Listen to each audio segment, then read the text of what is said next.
warahmatullahi wabarakatuh. Waalaikumsalam warahmatullahi wabarakatuh.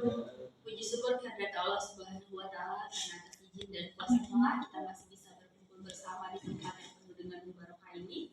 Salawat serta salam terlupa pula kita haturkan kepada baginda kita Nabi Muhammad SAW yang telah membawa kita dari alam kegelapan menuju alam yang terang. Yang terhormat dosen pengampu mata kuliah analisis wacana, izin saya sebut nama beliau Dr. Fatma Oktor MPD beserta teman-teman sekalian yang saya banggakan. Teman-teman, pada kesempatan kali ini saya meminta Dolo selaku moderator yang akan memimpin jalannya diskusi pada kesempatan kali ini dari kelompok 1 dengan judul materi Sejarah dan Manfaat Analisis Wacana yang akan dibawakan oleh Sarmila Bambang dan Delvina Haji. Kepada saudari Sarmila Bambang sebagai presentator pertama dipersilakan. Baik, terima kasih moderator atas kesempatannya. Jadi kita masuk dulu tentang analisis wacana. Apa sih itu analisis wacana? Jadi istilah wacana berasal dari bahasa Sanskerta yang berarti ucapan atau tuturan. Nah, menurut Mulyana 2005, dalam istilah tersebut merupakan bentuk aktif atau disebut bentuk verba. Istilah tersebut mengalami normalisasi menjadi wacana yang berarti perkataan atau tuturan yang tadi saya jelaskan tadi. Nah, analisis wacana merupakan proses pemahaman terhadap penggunaan bahasa, baik lisan maupun tulisan dalam konteks komunikasi. Proses ini melibatkan analisis unit-unit linguistik yang besar dari suatu kalimat, seperti percakapan atau teks tertulis, dan mempertimbangkan peran penyampai pesan, penutur atau penulis, dan penerima pesan, pembaca atau pendengar, dalam berinteraksi. Sedangkan menurut Stubbs 1983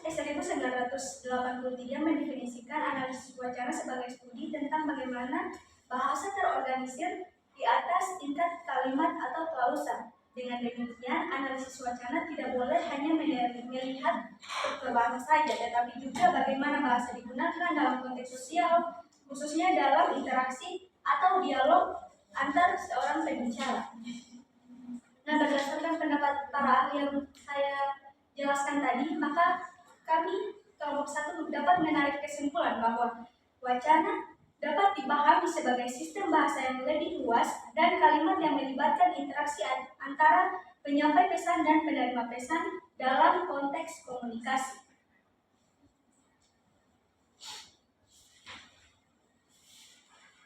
Adapun wacana dapat didefinisikan sebagai unit bahasa terlengkap yang berada di atas tingkat kalimat dengan karakteristik ada 7, yaitu sebagai berikut. Yang pertama, struktur gramatikal, yaitu wacana memiliki struktur gramatikal yang terorganisir mengikuti aturan bahasa. Dan yang kedua, satuan terlengkap. Wacana merupakan unit terbesar dan paling kompleks untuk mencakup semua elemen bahasa. Dan yang ketiga, hubungan proposisi. Wacana terdiri dari rangkaian proposisi atau pernyataan yang saling berhubungan dan membangun makna secara keseluruhan. Yang keempat, kontinuitas. Wacana memiliki alur yang koheren dan berkesinambungan. Yang kelima, kohesi dan koherensi. Wacana memiliki hubungan antara kalimat dan kesatuan makna yang mudah dipahami. Dan yang keenam, ada medium. Wacana dapat disampaikan melalui lisan maupun tulisan. Dan yang ketujuh, yang terakhir adalah konteks. Wacana selalu berkaitan dengan konteks, yaitu suatu situasi atau lingkungan tempat komunikasi berlangsung. Dan selanjutnya kita beralih ke topik selanjutnya, yaitu sejarah analisis wacana. Mohon disimak baik-baik.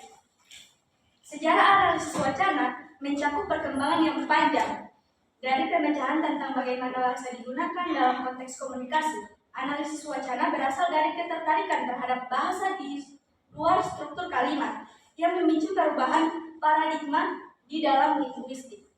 Nah, pada awalnya fokus utama linguistik itu kan pada analisis kalimat, di mana bahasa dipahami sebagai sekumpulan kalimat yang terpisah.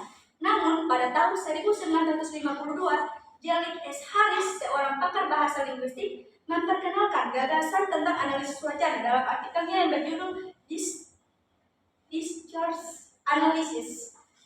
Harris ini merasa bahwa analisis kalimat tidak mampu mengungkapkan hakikat bahasa yang sebenarnya dan sempurna. Artikel ini menjadi penunggak penting dalam sejarah analisis wacana karena Harris menekankan pentingnya mempelajari bahasa secara inklusif dan komprehensif.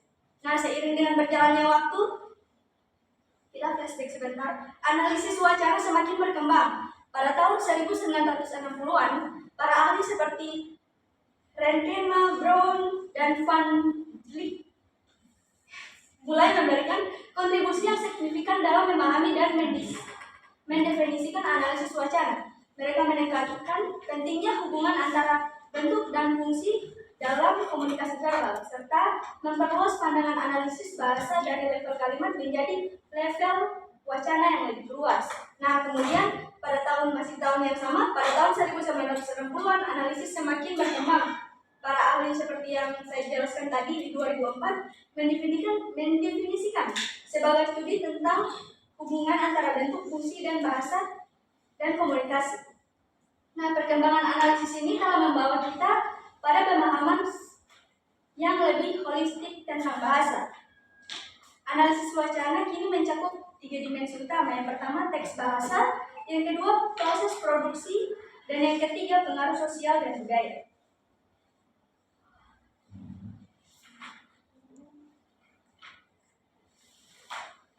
Mungkin hanya itu moderator yang dapat saya sampaikan, saya tuliskan. Baik teman-teman, itulah pemaparan materi dari presenter pertama pada presenter kedua di. Baik, terima kasih ya atas kesempatan yang diberikan. Assalamualaikum warahmatullahi wabarakatuh. Waalaikumsalam warahmatullahi wabarakatuh. Materi saya lanjutkan yaitu tentang tujuan analisis wacana bahasa Indonesia. Wacana dalam analisis karya sastra diterapkan dalam 3 konsep yang berbeda. Pertama, wacana dipahami sebagai jenis bahasa yang dipergunakan dalam suatu bidang tertentu seperti politik. Kedua, penggunaan wacana sebagai politik sosial, maksudnya analisis wacana bertujuan untuk mengungkapkan peran praktik kewacanaan dalam upaya melestarikan budaya sosial, termasuk hubungan-hubungan sosial yang melibatkan kekuasaan yang tak sepadan. Kekuasaan dalam hal ini tidak datang dari luar, tetapi menentukan susunan aturan dan hubungannya dengan faktor lain seperti sosial ekonomi, keluarga, media komunikasi, pendidikan, dan ilmu pengetahuan.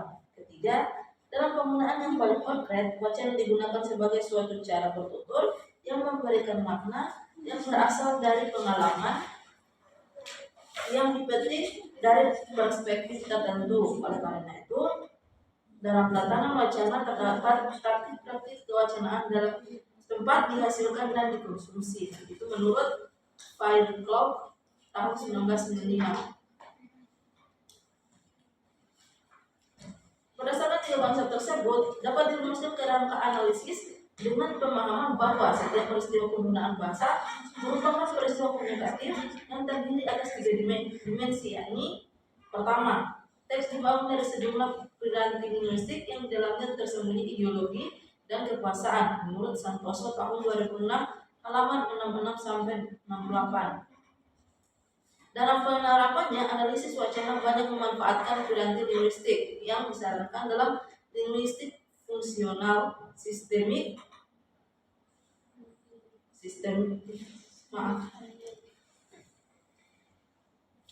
linguistik fungsional, sistemik menurut Halliday tahun 1985 sampai tahun 1994, dan linguistik kritis menurut Fowler tahun 1986 untuk memberikan to describe kepemilikan struktur linguistik dalam teks bahasa.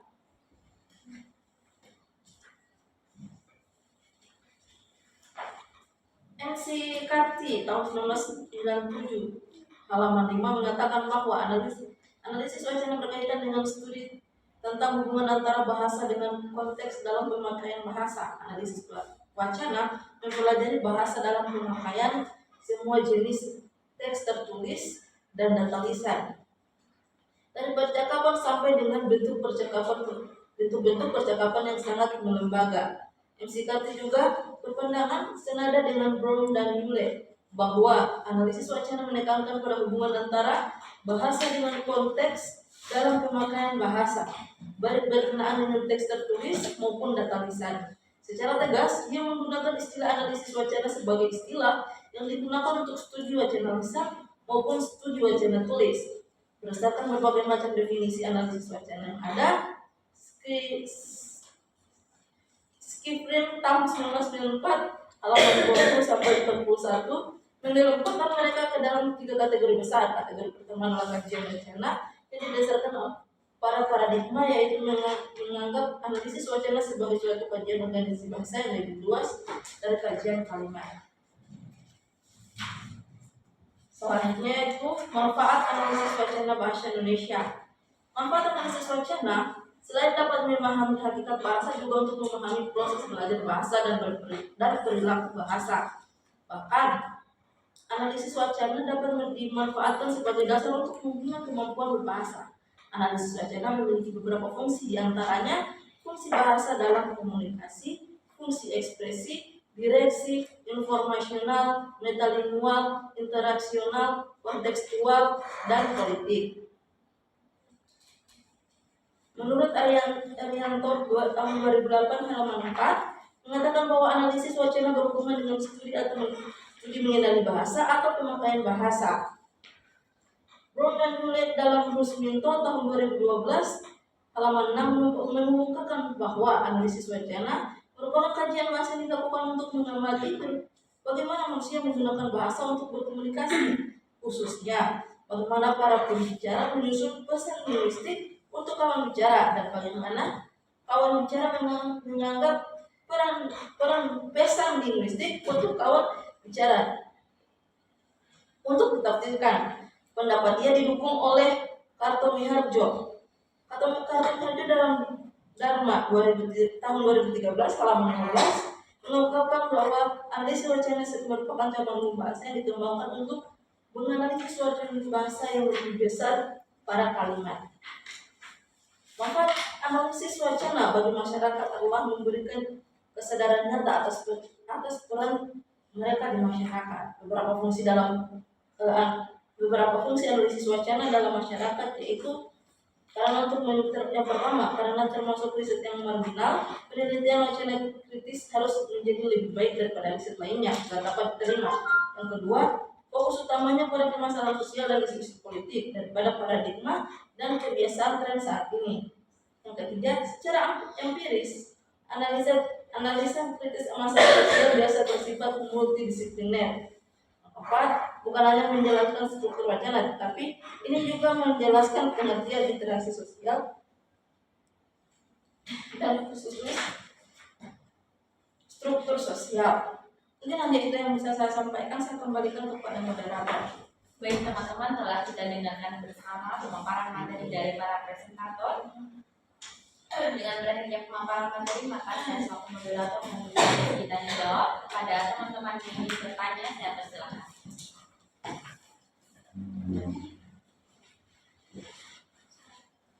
Baik, silakan kepada saudari Syamsul Hadisa. Baik, sesuai dengan definisinya bahwa wacana itu merupakan satuan gramatikal tertinggi yang lebih luas dari klausa dan kalimat. Jadi apakah ada ciri-ciri tertentu atau ada ketentuan tertentu satu kalimat atau satu ujaran saja bisa disebut wacana? Karena dalam sehari-hari kita kan di percakapan kita sering menggunakan wacana yang singkat begitu. Misalnya saya bilang Indra pergi, apakah itu bisa dinamakan wacana? Jika bisa, apa alasannya? Ya, baik, terima kasih. Kepada saudara Aldian Lam. Terima kasih moderator.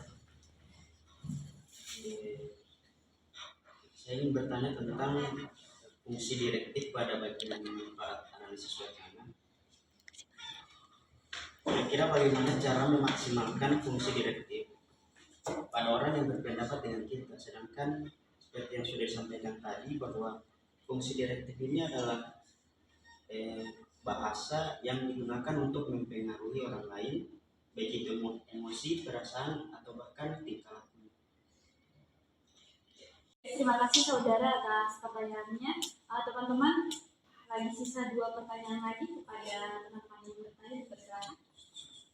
Baik, kepada saudari Fitrawati Usman dipersilakan. Ya, terima kasih moderator. Mungkin langsung kepada pertanyaannya. Tadi kan sempat dijelaskan oleh presenter kedua terkait dengan manfaat daripada analisis wacana, dan di poin yang salah satu poinnya adalah fungsi bahasa dalam metalingual. Bicara terkait metalingual tentu erat kaitannya dengan metalinguistik. Yang juga kita maksud kepada KBBI, metalinguistik adalah penelitian tentang hubungan antara faktor bahasa dan faktor bukan bahasa dalam masyarakat. Pertanyaannya, berikan contoh terkait dengan penelitian faktor bahasa dan yang bukan bahasa dalam masyarakat. Terima kasih. Baik, terima kasih saudari atas pertanyaannya. Kepada saudari Juli.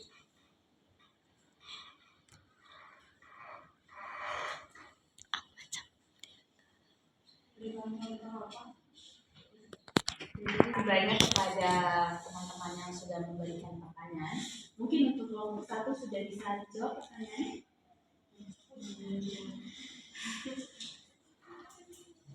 Baik, kepada saudari Julianti Mira, dipersilakan. Baik, pada penjelasan pemateri terkait poin 2.4 mengenai manfaat analisis wacana bahasa Indonesia. Langsung saja pada pertanyaannya, bagaimana fungsi-fungsi bahasa dalam analisis wacana berkontribusi terhadap pembentukan dan pemahaman konteks komunikasi yang lebih kompleks, khususnya dalam interaksi sosial. Baik, saudari, terima kasih banyak atas pertanyaannya. Teman-teman, terima kasih kepada teman-teman yang sudah memberikan pertanyaan. Mungkin untuk kelompok 1 dipersilakan menjawab. Baik, teman-teman, kelompok 1 akan menjawab pertanyaan dari teman-teman sekalian. Pertanyaan pertama datang dari saudari Siti Nurhaliza Pembela dengan pertanyaan, apakah ada ciri-ciri tertentu atau ketentuan yang mendasari suatu kalimat atau suatu ujaran dapat dikatakan sebagai wacana? Kepada kelompok 1 dipersilakan menjawab pertanyaan. Baik, terima kasih moderator atas kesempatannya. Insya Allah sekali ya, pertanyaan yang sangat luar biasa dari Siti Nurhaliza. Jadi saya ingin menjelaskan 7 karakteristik atau ciri-ciri wacana yang sesuai dengan bisa kita gunakan. Nah, yang pertama itu struktur gramatikal. Nah, jadi di wacana memiliki struktur gramatikal yang terorganisir kan. Nah, itu mengikuti aturan bahasa. Dan yang kedua itu satuan terlengkap. Misalkan wacana merupakan unit bahasa terbesar dan paling kompleks. Ini mencakup semua elemen bahasa. Dan yang ketiga itu ada hubungan proposinya. Misalkan wacana terdiri dari rangkaian proposi atau pernyataan yang sering berhubungan dan membangun makna secara keseluruhan. Dan yang keempat itu ada konstitusi. Wacana memiliki alur yang koheren dan berkesinambungan dengan hubungan antara logis antar bagian. Dan yang kelima itu ada kohesi dan koherensi. Wacana memiliki hubungan yang kohesi, yaitu hubungan antar kalimat, dan koherensi itu adalah kesatuan makna yang membuat teks itu atau penutur atau pendengar memahami apa yang penutur bicarakan. Dan yang keenam itu ada medium. Wacana dapat disampaikan melalui lisan, percakapan, maupun tulisan. Tulisan atau teks. Dan yang ketujuh itu ada konteks. Wacana selalu berkaitan dengan konteks, yaitu situasi dan lingkungan tempat berkomunikasi langsung. Misalkan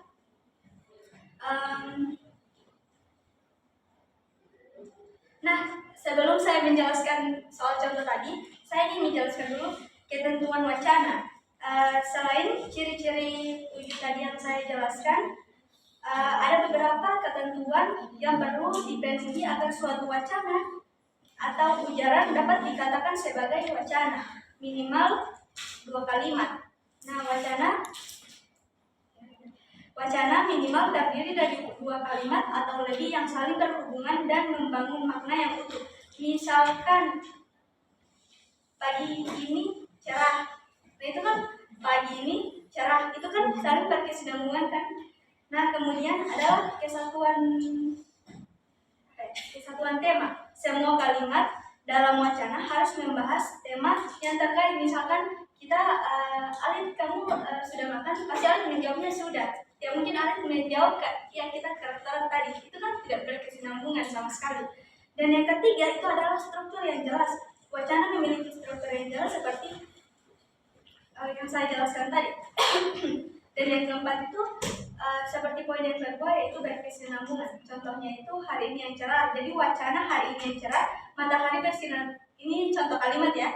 Hari ini cerah, matahari bersinar terang dan langit biru tanpa awan. Burung-burung berkicau dengan gembira dan pepohonan udara terasa sejuk dan segar. Kalimat pertama kan merupakan pernyataan sederhana, namun kalimat-kalimat dalam membangun sebuah cerita yang utuh dan koherensi dan kohesi dengan situasi yang ada. Misalkan itu kan pagi yang cerah, ada burung-burung, itu kan lingkungan kan. Dan kesimpulannya, wacana merupakan bentuk komunikasi yang lebih kompleks daripada kalimat tunggal. Nah, misalkan contoh dari Siti Nurhaliza tadi, Fitra pergi. Nah, mungkin memang sebuah kalimat, namun karena beberapa ini ada yang tidak termasuk, misalkan Fitra pergi tapi Fitra tidak tahu perginya kemana, itu kan kurang informasi dari pendengar. Misalkan Fitra pergi ke rektorat, nah itu kita bisa katakan sebagai masalah untuk memenuhi 7 kalimat ini. Misalkan Fitra tidak mengatakan cepat, berarti jujur agak kurang di mana ya? Di satuan terlengkap. Nah itu tidak merupakan unit Nah itu wacana harusnya memiliki unit terlengkap dan itu hanya memberikan informasi setengah. Nah, misalkan kalau kita bertanya kepada Fitra, misalkan contoh kalimatnya seperti ini, saya ubah ya. Kemana Fitra pergi, itu tanda tanya. Nah, apakah pergi ke kantor, pergi ke rumahnya, atau pergi ke tempatnya, itu kan sudah mencakup kita ini menanyakan situasi Fitra dengan alamat yang terlengkap. Maksudnya hubungan satuan yang terlengkap dan hubungan profesi yang proposisinya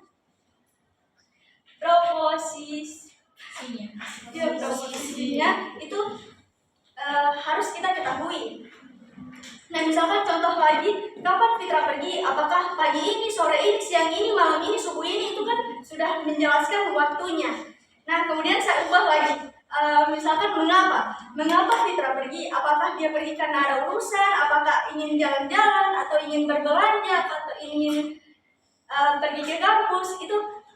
Nah, itulah dari ketujuh tadi mungkin ada 3 contoh yang saya berikan. Dan misalkan karena kalimat ini berdiri sendiri, yang Fitra pergi itu kan kalimat berdiri sendiri kan, jadi tidak ada kalimat lain yang menghubungkan dan menyatakan bahwa Fitra itu pergi kemana, jadi ini kalimat yang berdiri sendiri. Mungkin kalau misalkan kalimatnya diubah lagi menjadi kayak Fitra pergi kapan, Fitra pergi kemana pada siang hari, mungkin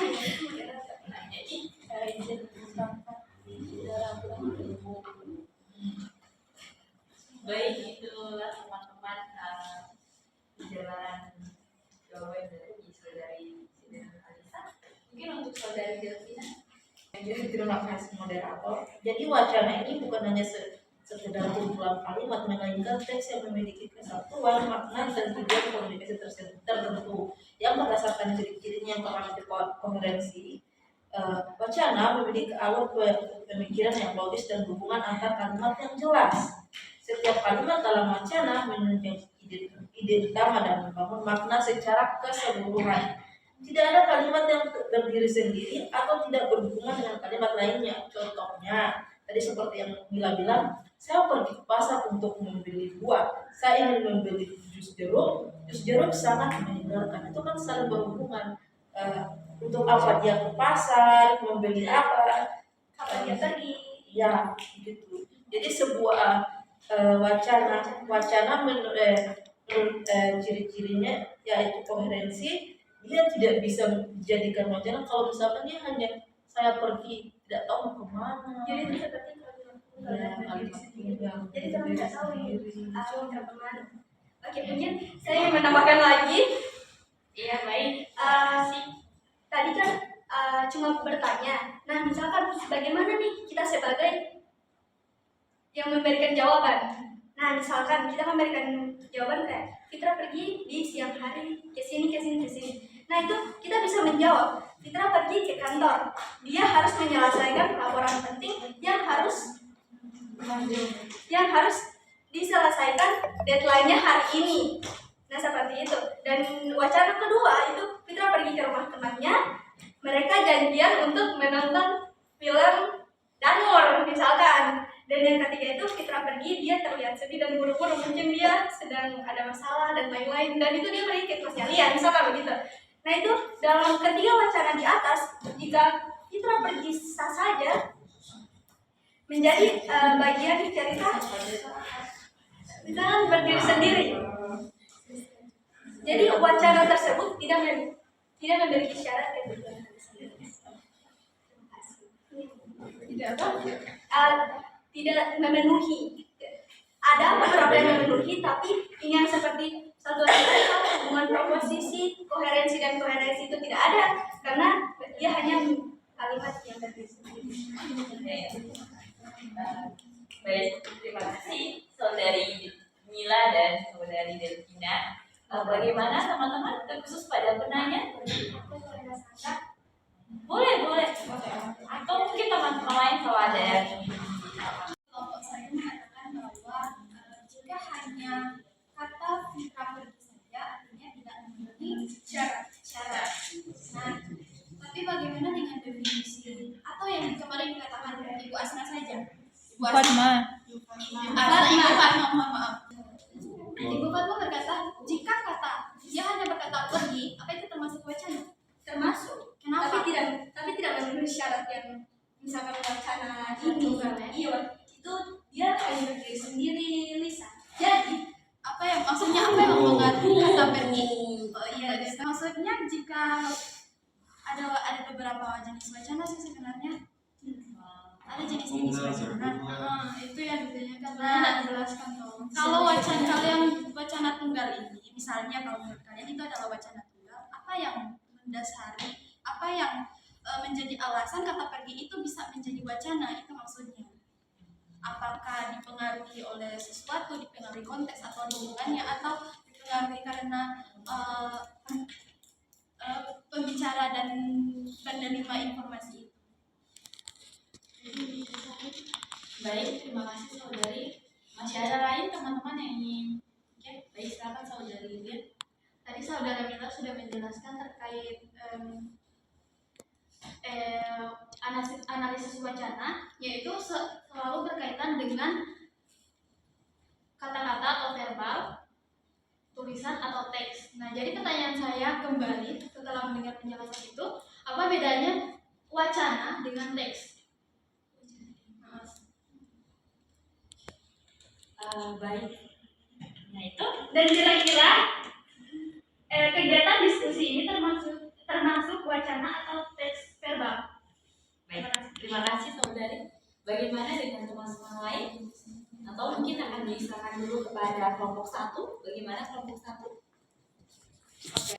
Yang mungkin silakan Saudari Delvina. Baik, terima kasih kepada Saudari Lisa. Jadi yang saya jelaskan tadi itu bukan termasuk jenis analisis wacana, jenis wacana, tapi karakteristiknya. Itu seperti kohesi dan koherensi itu berdasarkan karakteristiknya itu yang kami jelaskan. Kan tadi meminta contoh itu yang kami jelaskan. Wacana berdasarkan karakteristiknya gitu. Ya, terima kasih. Baik, terima kasih Saudari Delvina. Mungkin saya ingin menambahkan sedikit dari contoh. Iya, itu termasuk wacana, tapi yang kami jelaskan tadi wacana adalah dalam bentuk karakteristiknya gitu. Jadi beda-beda wacana.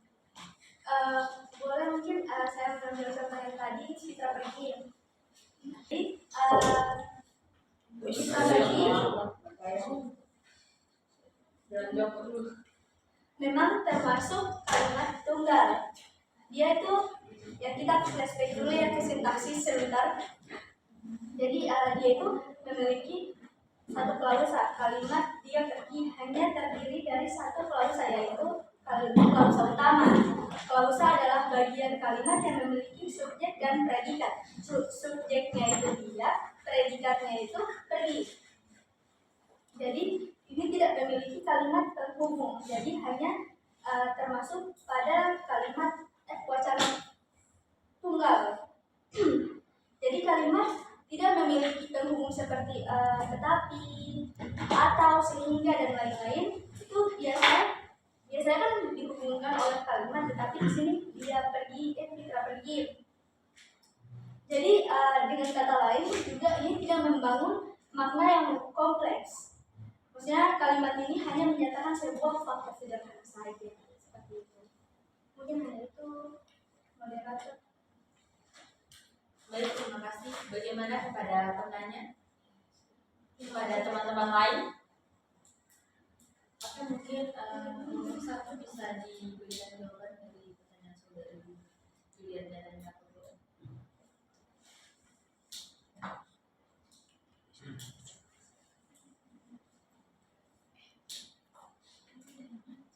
Mungkin dikonfirmasi kembali pertanyaan dari saudari tadi. Apakah diskusi kali ini merupakan sebuah wacana, dan apa perbedaan dari wacana dan teks? Apakah ini merupakan Saling berkaitan atau tadi yang dijelaskan tentang teks verbal ya, atau wacana? Teks verbal ya. Apa perbedaan antara wacana dan teks verbal? Apakah diskusi kali ini merupakan wacana atau teks verbal? wacana sama teks. Mungkin saya mencoba menjawab dari pertanyaan saudari Lian. Meskipun sudah digunakan secara bergantian, wacana dan teks memiliki perbedaan yang signifikan dalam analisis bahasa. Perbedaannya yaitu teks, pengertian merupakan kumpulan kata yang tertulis atau tercetak dan fokus pada bentuk fisik dan struktur bahasa. Contoh, novel, puisi, surat, artikel, pesta, dan pesan teks. Dalam bentuk analisis, berfokus pada analisis struktur gramatikal, tata bahasa, dan penggunaan kata. Sedangkan wacana, pengertiannya merupakan teks yang diinterpretasikan dalam konteks tertentu dan memiliki makna yang lebih luas. Pada fokus, makna yang tercipta dari interaksi teks dengan konteks. Contoh, percakapan, pidato, iklan, berita, atau film. Dalam analisis, berfokus pada analisis makna, tujuan komunikasi, hubungan antar kalimat, dan pengaruh konteks terhadap makna. Jadi kalau mau dibilang ini dalam forum sekarang itu termasuk dalam wacana, iya. Karena dalam contohnya wacana ini ada itu percakapan, pidato, iklan, berita, dan film. Jadi percakapan yang kita lakukan sekarang itu termasuk interaksi, itu termasuk wacana. Interaksi yang kita lakukan sekarang itu termasuk wacana. Anda bertanya, saya menjawab, itu termasuk wacana. Terima kasih.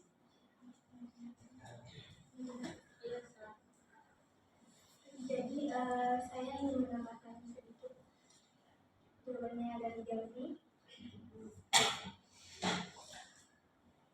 Mungkin ini ada perbedaan halus ya.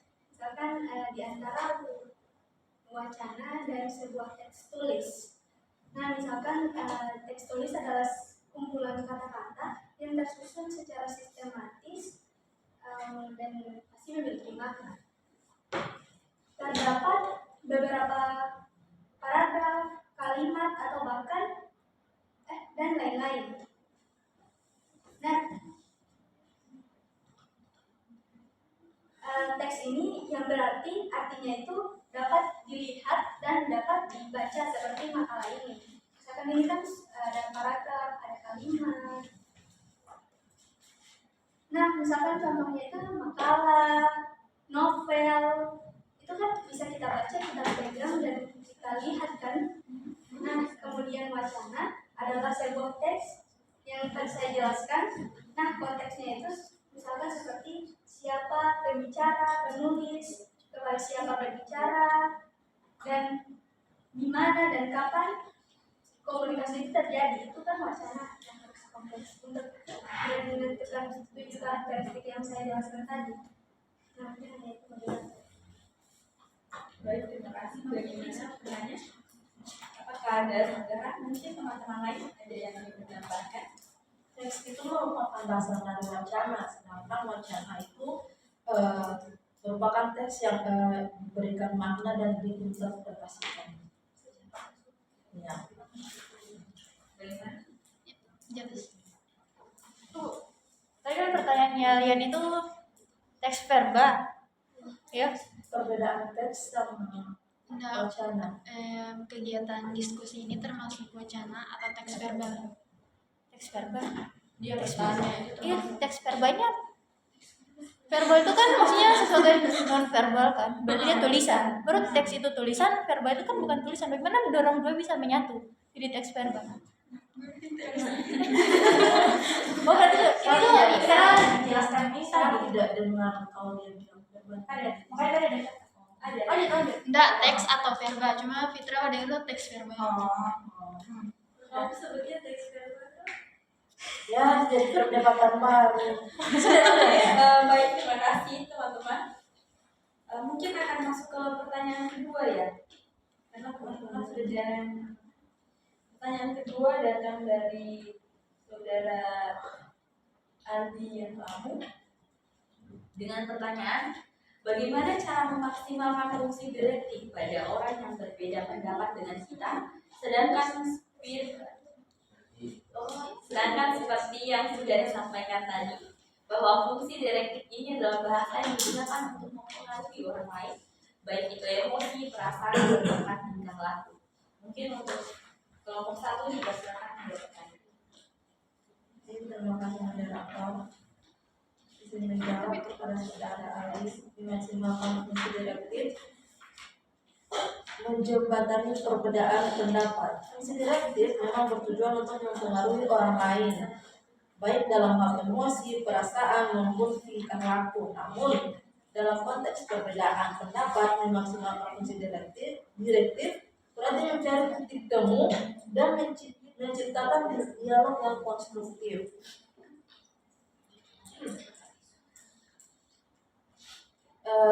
Itu beberapa cara untuk memaksimalkan fungsi direktif dalam perbedaan pendapat. Yang pertama, fokus pada tujuan bersama. Pahami bahwa perbedaan pendapat adalah hal yang wajar dan jangan menjadikan perbedaan sebagai penghalang. Yang kedua, identifikasi tujuan bersama yang ingin dicapai melalui diskusi. Yang ketiga, fokuskan pembicaraan pada bagaimana mencapai tujuan bersama tersebut, bukan pada siapa yang benar dan salah.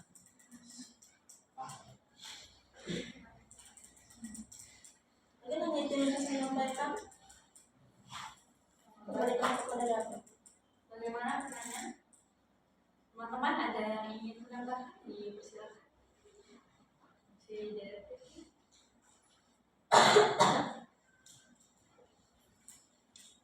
Ya, perlu diingat bahwa tujuan utama dalam perbedaan pendapat adalah untuk mencapai pemahaman dan solusi yang saling menguntungkan, bukan menjadi penghalang atau alasan untuk saling menyerang satu sama lain. Apalagi karena ada dendam terselubung dalam hati, karena dia kemarin ngambil pacar saya, baru dalam diskusi kalian malah serang-serangan, bukan mencari solusi, tapi hanya bertengkar. Itu namanya tidak baik.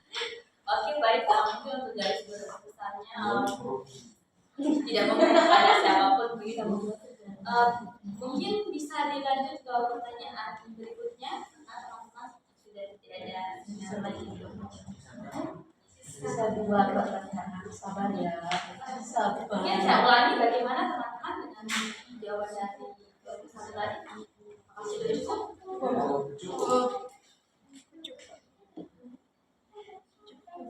Kita masuk pada pertanyaan selanjutnya, yaitu pertanyaan dari saudari Fitrawati Usman dengan jenis pertanyaan dengan bunyi pertanyaan. Salah satu fungsi analisis wacana yang disebutkan adalah metalingual, yang tentu terkait dengan metalingualistik. Berikan contoh konkretnya. Baik, izin moderator. Saya ingin menjawab pertanyaan dari Fitra Usman. Jabarkan pertanyaannya. Jadi fungsi metalingual dalam analisis wacana memang berkaitan ya dengan metalinguistik. Nah, metalinguistik sendiri adalah penggunaan bahasa untuk membahas bahasa itu sendiri. Misalkan contoh, saya berikan contoh, saya tidak mengerti apa yang kamu maksud dengan menyerah. Apa maksudnya menyerah dalam konteks ini? Nah, analisis metalingual dalam wacana, pembicara menggunakan bahasa untuk membahas makna kata menyerah. Mereka mempertanyakan makna kata tersebut dalam konteks percakapan mereka. Ini menunjukkan fungsi metalingual, yaitu penggunaan bahasa sendiri untuk membahas bahasa itu sendiri. Nah, contoh kedua dari wacana, dia berkata, aku akan datang, tetapi dia tidak datang, dia berbohong. Nah, analisis metalingualnya, pembicara dalam wacana ini kan membahas penggunaan kata akan datang dalam konteks percakapan. Mereka menunjukkan bahwa kata tersebut memiliki makna yang berbeda dengan realitas yang terjadi. Kan maknanya kan dia akan datang, tetapi realitanya dia tidak datang. Nah, ini menunjukkan fungsi metalingual itu sendiri, yaitu penggunaan bahasa untuk membahas bahasa itu sendiri. Nah, contoh ketiga itu kata maaf terlalu umum. Lebih baik menggunakan kata minta maaf agar lebih spesifik. Kalau maaf kan kayak umum sekali kan. Nah, kalau dalam analisis metalingual itu sendiri, pembicara dalam wacana ini membahas penggunaan kata maaf dan minta maaf. Mereka membandingkan kedua kata tersebut dan memberikan penilaian tentang ketepatan penggunaan dalam konteks tersebut. Ini menunjukkan fungsi metalingual, yaitu penggunaan bahasa untuk membahas bahasa itu sendiri.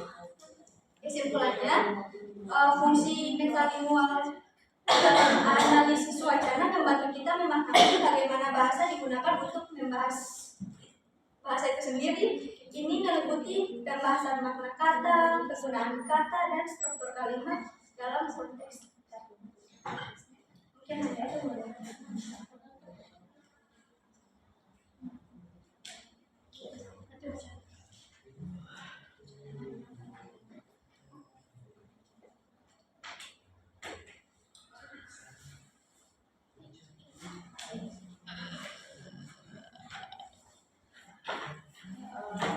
Masih ada satu pertanyaan lagi ya dari dia, tapi sebelum masuk ke pertanyaan itu kita tanya dulu kepada penanya dan teman-teman lain bagaimana untuk pendapat jawaban dari nomor 1. Penanya sudah bisa menerima?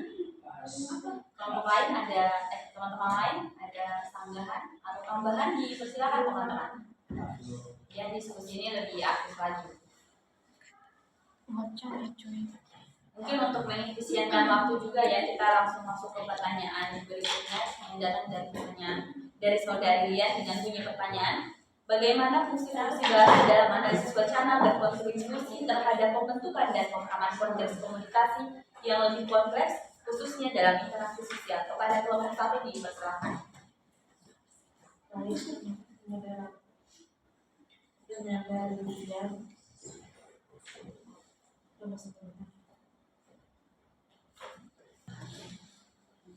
Boleh pulang pertanyaannya moderator?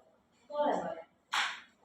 Saya ulang kembali ya. Pertanyaan dari saudari Lian adalah bagaimana fungsi-fungsi bahasa dalam analisis wacana berkontribusi terhadap pembentukan dan pemahaman konteks komunikasi yang lebih kompleks, khususnya dalam interaksi sosial. Fungsi bahasa dalam analisis wacana dibagi kompleksitas interaksi sosial. Analisis wacana dengan fokusnya pada pemahaman makna dalam konteks pemanfaatan fungsi-fungsi bahasa untuk mengungkap lapisan-lapisan makna yang tersembunyi dalam interaksi sosial. Fungsi-fungsi ini berperan penting dalam membentuk dan memahami konteks komunikasi yang kompleks, mengungkap dinamika sosial, dan memberikan wawasan yang lebih mendalam tentang hubungan antara manusia. Fungsi referensial menunjuk realitas dan membangun pemahaman bersama. Fungsi referensial ini kemampuan bahasa untuk menunjuk objek, peristiwa, dan konsep di dunia nyata menjadi dasar dalam membangun pemahaman bersama dalam interaksi sosial. Contohnya, dalam percakapan tentang cuaca, penggunaan kata hujan secara langsung merujuk pada fenomena alam tersebut, membuat kedua belah pihak memahami topik yang sedang dibicarakan. Namun, fungsi referensial yang tidak selalu sederhana. Bahasa dapat digunakan untuk menciptakan referensi yang ambigu,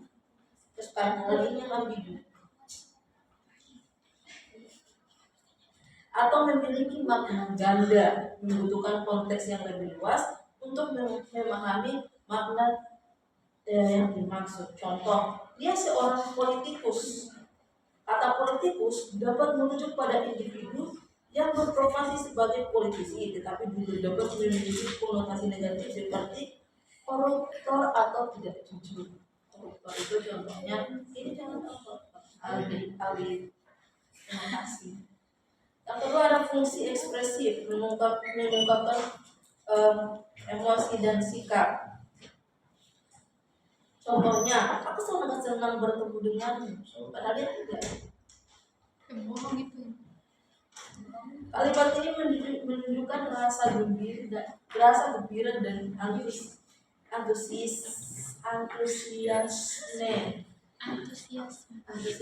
pembicara. Fungsi ekspresif juga dapat digunakan untuk menunjukkan sikap terhadap suatu topik atau individu. Contohnya, seorang pembohong. Kalimat ini menunjukkan rasa marah dan ketidakpercayaan terhadap individu yang dimaksud. Ya, ada lagi fungsi efektif, membangun hubungan dan ikatan sosial. Contohnya, ibu aku sayang kamu.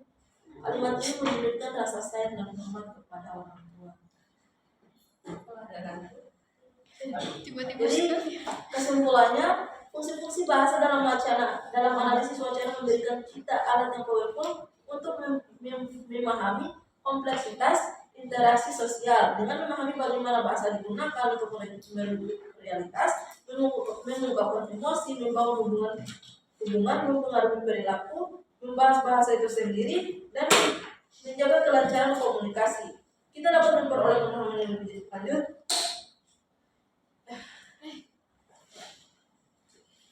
tentang makna dan tujuan dari sebuah teks, serta bagaimana bahasa dapat digunakan untuk mempengaruhi pemikiran dan perilaku manusia. Terima kasih. Baik, terima kasih banyak. Satu, bagaimana kepada penanya? Bagaimana? Baik, terima kasih banyak teman-teman. Teman-teman lain ada tambahan atau tambahan melihat situasi, mungkin langsung saja pada kesimpulan dari teman-teman. Saya sebagai moderator akan memberikan kesimpulan dari pertanyaan teman-teman. Pertanyaan pertama dari saudari Cidin Kalisa dengan garis pertanyaan, apakah ada ciri-ciri tertentu atau ketentuan yang mendasari suatu kalimat atau suatu ujaran dapat dikatakan sebagai wacana? Jawabannya adalah iya, karena di makalah sudah dituliskan bahwa wacana dapat didefinisikan sebagai unit bahasa terlengkap yang berada di atas tingkat kalimat dengan karakteristik sebagai berikut. Yang pertama, memiliki struktur gramatikal. Wacana memiliki struktur gramatikal yang terorganisir mengikuti aturan bahasa. Yang kedua, satuan terlengkap. Ketiga, hubungan proposisi, artinya wacana terdiri dari rangkaian proposisi atau pernyataan yang saling berhubungan dengan membangun makna secara keseluruhan. Keempat, kontinuitas, wacana memiliki alur yang koheren dan berkesinambungan dengan hubungan logis antar bagian. Kelima, kohesi dan koherensi. Keenam, medium, wacana dapat disampaikan melalui lisan. Ketujuh, konteks, wacana selalu berkaitan dengan konteks, yaitu situasi dan lingkungan tempat komunikasi berlangsung. Pertanyaan kedua datang dari saudari Aldiano Amu dengan bunyi pertanyaan, bagaimana cara memaksimalkan fungsi direktif pada orang yang berbeda pendapat dengan kita? Sedangkan seperti yang sudah disampaikan tadi, bahwa fungsi direktif ini adalah bahasa yang digunakan untuk mempengaruhi orang lain, baik itu emosi, perasaan, atau bahkan tingkah laku. Teman-teman tadi sudah dijelaskan oleh kelompok 1 bahwa penyelesaian dari pertanyaan ini adalah yang pertama memaksimalkan fungsi direktif, yaitu menjembatani perbedaan pendapat.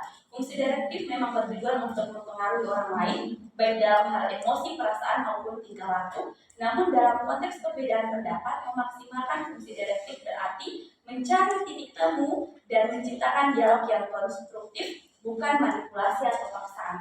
Menyimpulkan dari jawaban dari kelompok 1 tadi sudah menyertakan contoh dengan contoh yang sangat signifikan dan berkaitan erat dengan kehidupan kita. Dia sudah mengatakan bahwa contohnya seperti mungkin ada di dalam kelas ada teman-teman atau mungkin salah seorang yang mengambil pasalnya, tetapi dalam diskusi dia selalu menyerang ini tanpa melihat konteks dari diskusi ini. Dalam artian dia malah membawa permasalahan pribadi di dalam diskusi ini. Jadi cara penyelesaiannya adalah melihat titik temu dari kasus ini. Contohnya, mungkin si pacar bisa menyimpulkan dulu, kira-kira apakah pacarnya yang salah atau orang itu yang salah, seperti itu. Apakah ini bisa disimpulkan bahwa mungkin pacarnya yang dekat-dekat dulu atau mungkin perempuan ini yang dekat-dekat dulu, mungkin seperti itu. Dalam artian ini konteksnya titik temu. Jadi kita tidak menyalahkan pihak manapun, tetapi kita mencari jalan yang tidak dapat merugikan dua pihak ini, seperti itu.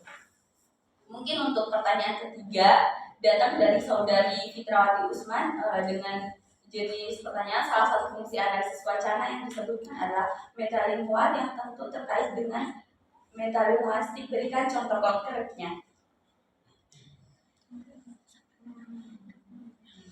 Baik, yang saya tangkap dari penjabaran jawaban dari kelompok 1 tadi, yaitu fungsi metalingual adalah analisis wacana membantu kita memahami bagaimana bahasa digunakan untuk membahas bahasa itu sendiri. Ini meliputi pembahasan makna kata, penggunaan kata, dan struktur kalimat dalam konteks tertentu. Fungsi ini penting untuk memahami bagaimana bahasa membentuk pemikiran dan perilaku manusia. Mungkin untuk pertanyaan berikutnya datang dari saudari Julian Diana Mirakombela dengan bunyi pertanyaan, bagaimana fungsi-fungsi bahasa dalam analisis wacana berkontribusi terhadap pembentukan dan pemahaman konteks komunikasi yang lebih kompleks, khususnya dalam interaksi sosial. Baik, manfaat analisis wacana atau fungsinya selain dapat memahami hakikat bahasa, juga untuk memahami proses belajar bahasa dan perilaku bahasa. Bahkan analisis wacana dapat dimanfaatkan sebagai dasar untuk membina kemampuan berbahasa. Analisis wacana memiliki beberapa fungsi, diantaranya fungsi bahasa dalam komunikasi, fungsi ekspresi, direksi, informasional, metalingual, interaksional, kontekstual, dan puitik. Mungkin untuk lebih jelasnya teman-teman dapat membuka kembali makalah yang sudah dikirimkan di grup dan mungkin dapat mencari referensi lain dari jurnal dan buku-buku yang sudah ada disediakan. Mungkin hanya itu teman-teman yang bisa saya sampaikan. Selanjutnya adalah kesimpulan dari materi kali ini. Baik, dengan berakhirnya sesi tanya jawab, maka saya selaku moderator akan membacakan kesimpulan dari materi kali ini. Analisis wacana adalah metode penelitian yang mempelajari bagaimana bahasa digunakan dalam konteks komunikasi, tidak hanya sebatas kalimat, melainkan sebagai unit bahasa terbesar yang melibatkan hubungan antara penyampaian pesan dan penerima pesan. Sejarah analisis wacana mencakup perkembangan dari fokus pada kalimat menuju pemahaman yang lebih holistik tentang penggunaan bahasa dan konteks sosial dan budaya. Manfaat analisis wacana terletak pada kemampuannya untuk memahami struktur bahasa di atas kalimat, hubungan antara teks dan konteks, serta pengaruh sosial dan budaya dalam penafsiran pesan. Tujuan analisis wacana adalah untuk mendalami keterkaitan antara bentuk dan fungsi bahasa dalam komunikasi verbal, serta mengungkapkan makna yang terkandung dalam teks secara lebih komprehensif. Mungkin teman-teman hanya itu yang dapat saya sampaikan. Lebih dan kurangnya saya mohon maaf. Saya selaku perwakilan dari kelompok 1 pamit undur diri. Billahi fisabilillah fastabiqul khairat. Wassalamualaikum warahmatullahi wabarakatuh. Waalaikumsalam warahmatullahi wabarakatuh.